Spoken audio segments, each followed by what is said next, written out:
Ndewonu Igbo ndị ọma nji eme ọnụ. Aha m bụ Ojindidi Amaka Chinyere. Asụsụ Igbo ga-adị.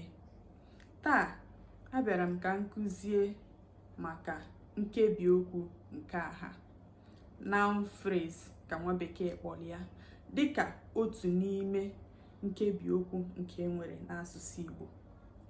Gịnị bụ nkebi okwu nke aha? Nkebi okwu nke aha bụ nkebi okwu nke eji mkpọ aha emebe.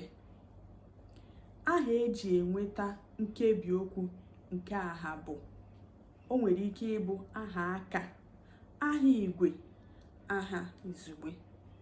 Ọ bụghị naanị na eji mkpọ aha emebe ya, ọ naghịkwa ezu oke, ọ naghị enwe nghọta na nkọwa zuru oke.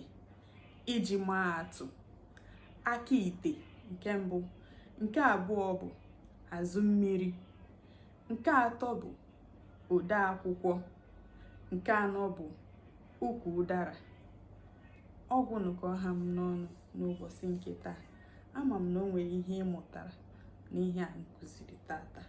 Biko echefuna ịgbanyere m isi aka, ịtụsara m ozi a, ị na-esonyelu m, ijekwuo na YouTube, biko sonyechalụ m na ihe niile, ihe onyonyo niile m na-eme.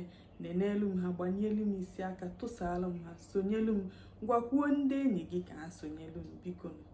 Ndewonu Igbo ndị ọma nji eme ọnụ. Ngụ unu ji eko akwanarịkwa n'ọnụ. Ka emesịanụ.